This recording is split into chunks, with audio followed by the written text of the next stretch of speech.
I am very happy to present to all of you in this series of talks the entire heritage of India, which is basically spiritual. That's why these talks will be under the caption, The Spiritual Heritage of India.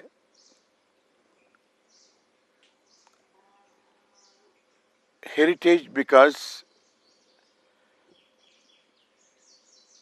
what I am going to share with you is something that has come down the ages through a parampara,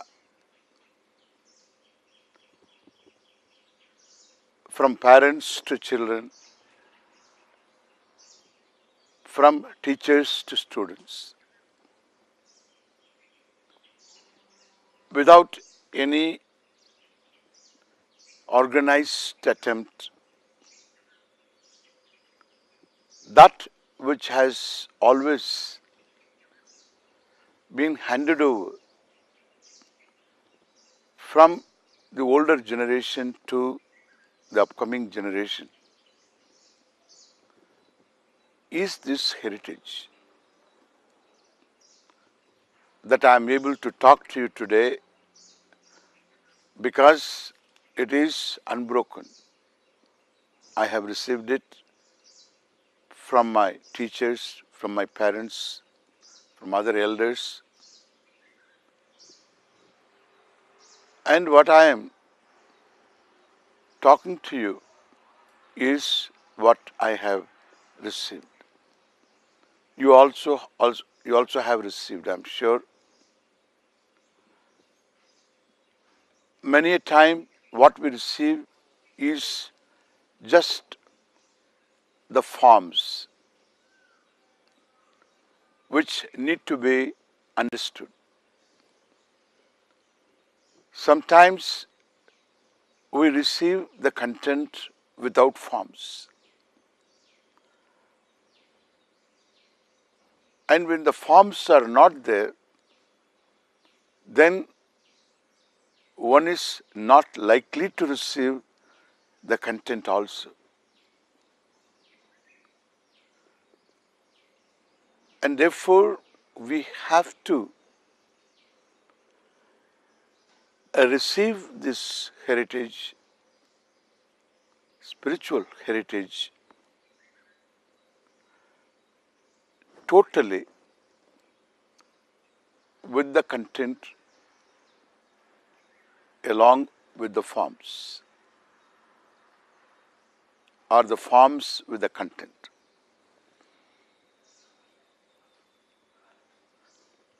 It's spiritual in as much as what a human being needs to accomplish in his or her life is here, not after death. There is no real meaning of life if the ultimate goal of a human being, a self-conscious human being, is not to be accomplished here. If it is to be accomplished here,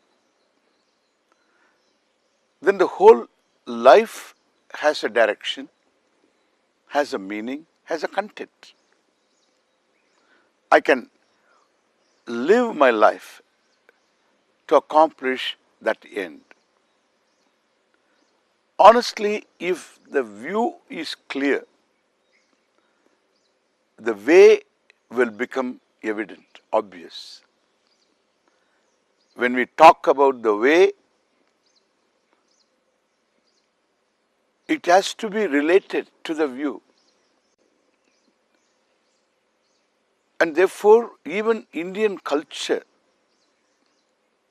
bears this view,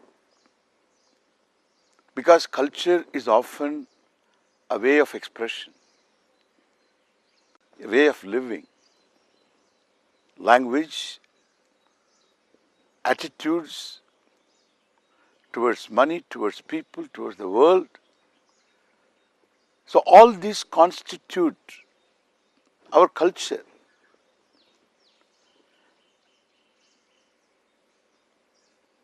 And they form also a way of life. And the way of life is meaningful if there is a view always kept in view. A goal is kept in view. Therefore, one gains immediately a purpose in life when one comes to discover that what is to be accomplished is here in this life, and my way of life itself is meant for accomplishing that end.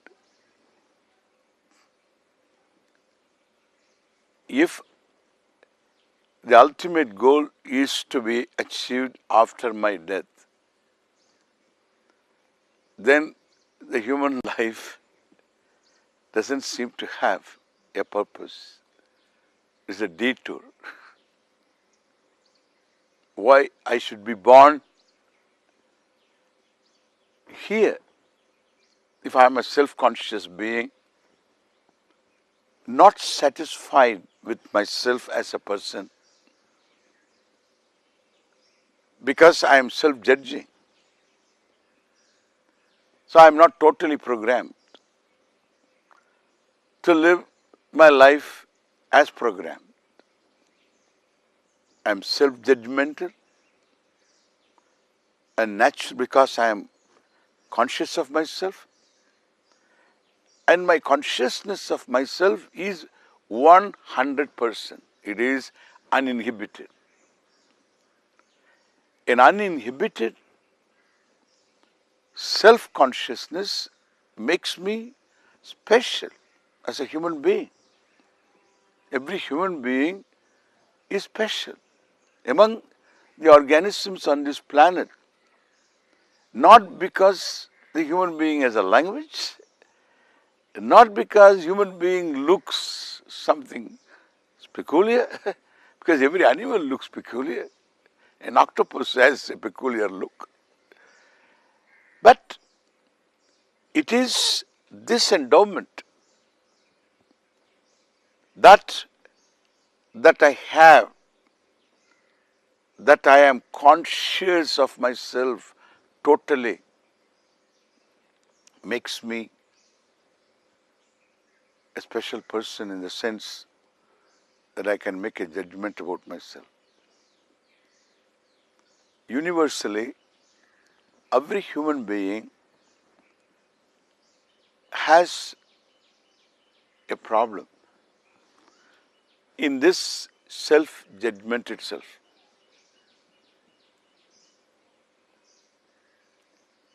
In the self-judgment, there is a sense of inadequacy, a sense of dissatisfaction. They say that is necessary to progress. True. If I am satisfied, I won't make an attempt to do anything.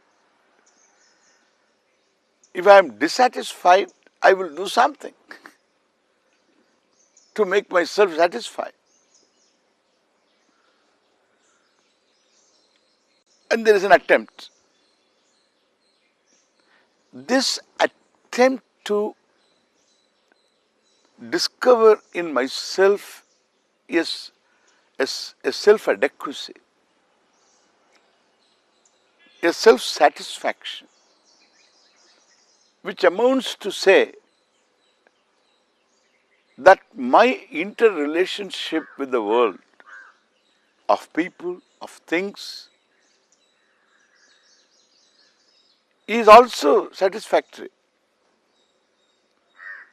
I can't say I am satisfied with myself when I am not satisfied with the people I am related to. And therefore, so I have to discover a self-satisfaction, which is to live in harmony with the world. This is indeed a spiritual life. Who is not interested in this? Suppose one has a conflict with one loves. There is an argument, there is some misunderstanding, then one can't be at home with oneself. And one has to resolve that conflict. It becomes important because one wants to live in harmony. One may be able to live in harmony with one thing, may not be able to live in harmony with other things. That means I have enough things to be dissatisfied with. I have enough situations which create conflict in me. That means I can't find self-satisfaction. To live in harmony with the world is to strike harmony with the planets, with the stars, with this entire scheme of things called Jagat. In Sanskrit, we call it Jagat, which includes my own body. I have to live in harmony with my body, with my senses, with my mind. Therefore, to live in harmony with myself is to live in harmony with the world. Jivaha, the jiva, the individual, has to discover this harmony with the world. And for this, the jiva, the individual, self-conscious individual, has to undergo a tremendous change. That one can bring about this change is the privilege that every human being has. And one has to exercise this privilege, this choice given to me. I have no choice in exercising choice. What choice I have got in exercising choice? Because I need to live in harmony, and that's exactly what the human achievement is. Until I achieve that, I will be struggling. Like a river always heads towards the ocean to find its own level with the ocean. And it surges forward no matter what obstacle is there on its way. If it's a huge mountain, it will circle around the mountain and head towards. Sometimes it will turn towards its own source from where it came. in order to again go back. This is how it meets with obstacles. It never says enough. I am tired. It never gets tired. Even if the human beings put a dam, it will not relax. It will exercise its pressure on the dam because it has to reach the ocean. Nobody can stop it. And so too, the human being is aspiring towards that harmony with the world. If there is a cause for this world, an intelligent cause, even that cause the human being has to strike harmony with. Nothing really has to remain there, out or inside, which I can be in conflict with. I have to strike harmony. Sometimes I may not be able to change an unpleasant situation. But when I'm able to happily accept that unpleasant situation and do what I can and strike a harmony with that and keep doing what I need to do, that means I have discovered harmony. I am a consistent actor, the one who does action, not simply remain a disturbed person, a person in conflict, a person who is not at home with the situation. So this is, in essence, a life of spiritual pursuit. Fortunately, we have in India a culture which is not separate from a religion, and religion is not separate from this vision. We have a vision-based religion because the end is to be achieved here. And when that is the vision, the religion is not separate from the vision. The culture is not separate from that religion and vision. And thus we have a spiritual culture, a spiritually oriented religion, because the end is to be achieved here. That is why it is universal.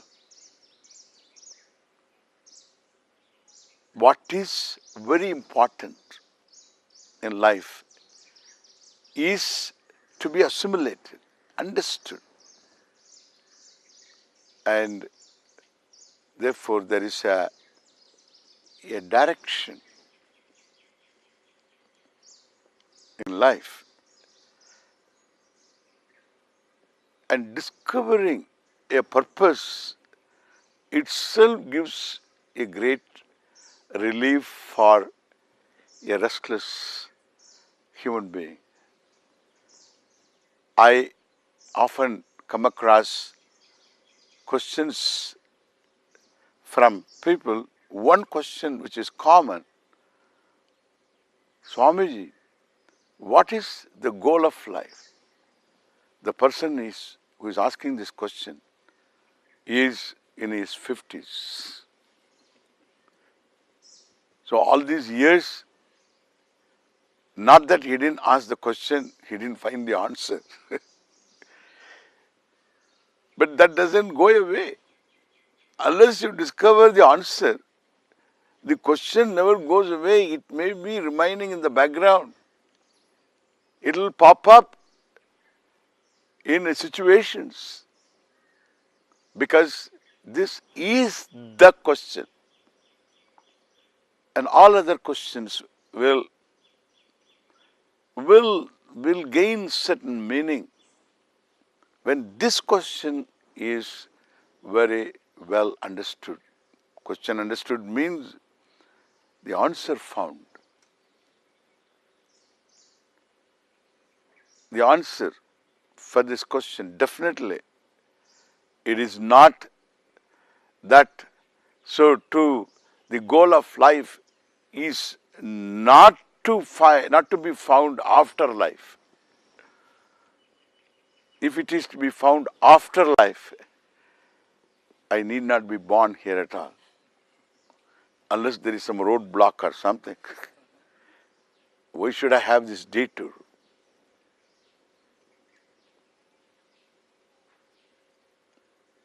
So I need to have the answer here.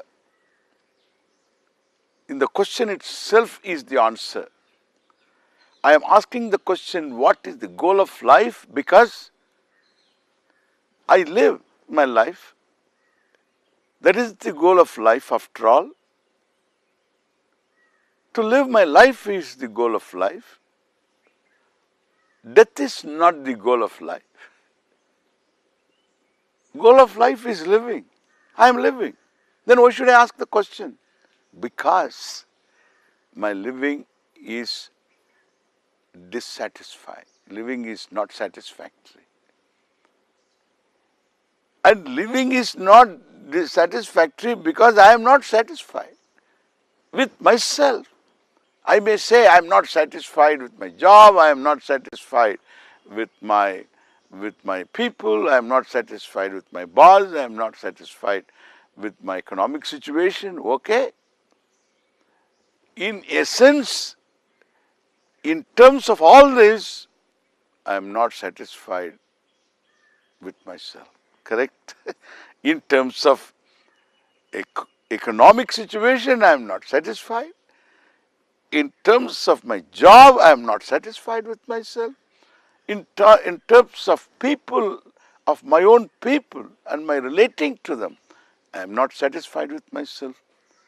And therefore, my problem is only that I am not satisfied with myself. I need to discover self-satisfaction, and we will see how this self-satisfaction is going to be if my self is not very satisfying, is not something that I can be satisfied with. Well, we will discover all this in our talks that are to come, and so then the next talk will pick up the thread. Thank you.